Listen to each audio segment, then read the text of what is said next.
Alright, I'm going to do a quick video on how we do the vacuum form interior. So this is actually a dental machine, or they make dental implants with this. It's from Amazon, about 120 bucks. And what I do is I get a 4 mil thick sheet of styrene plastic. So this is a certain thickness. You can't use, how would you say, anything thinner, or it'll turn white and then screw it up. And it won't come out right, it won't be clear. So what I do is I insert the sheet in here to make sure the buck is straight. And there's little holes here that the vacuum's gonna suck this plastic onto that, buck right there. I call it a buck. So what I do is I turn the heat on. There's the heat button here, and there's the vacuum button.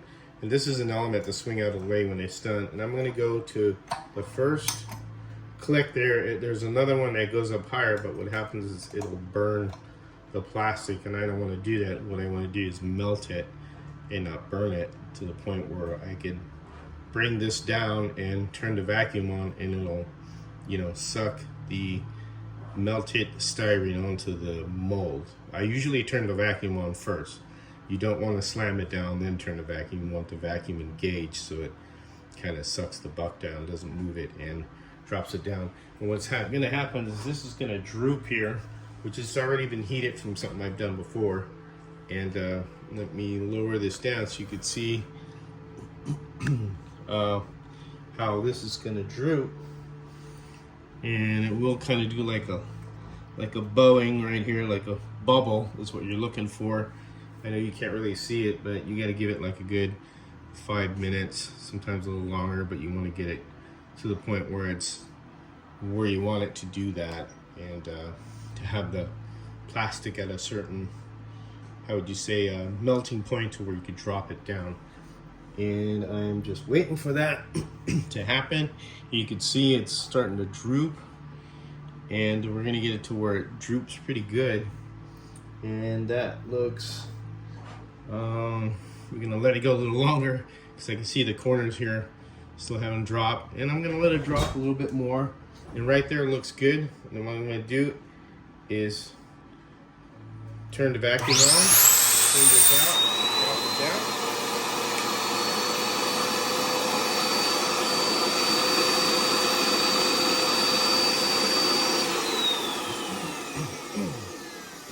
And there you go.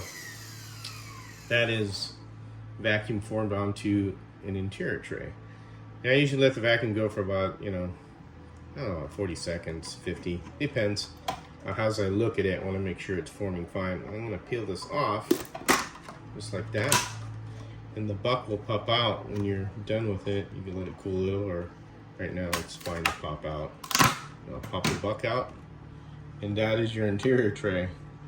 Pretty easy. The only thing you would have to do is make your own bucks. I mean, you can make them out of 3D printing, I guess out of wood, if you were that good, but that's what you're doing. You're creating the interior, and that's what we send out. I'll cut all this out, and this goes on the inside of the car if you want a race interior instead of the regular resin interior that comes with the car.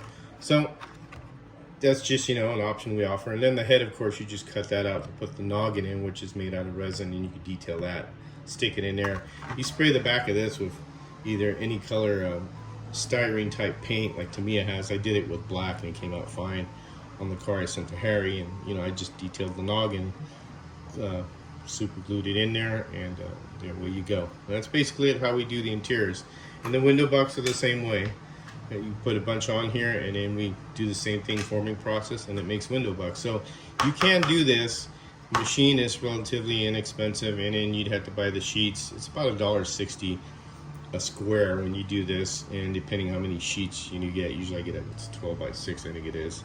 You get 4 squares out of this, and so it'd be 4 interiors, $1.60 a piece, rounds it about to, so what, about $6 or something like that. But for yourself, it's a good idea to, if you want to try and do it and make your own interiors and stuff. But the thing is, you have to make the buck, and that is a whole other type of thing there you have to do and learn to do.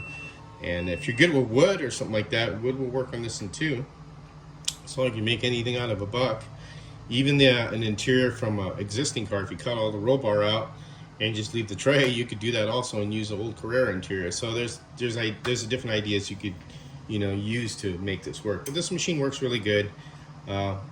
It does the job, and it performs like the way we should. So that's it. Just thought I'd share that with you. Guys, always, you take care and have fun racing.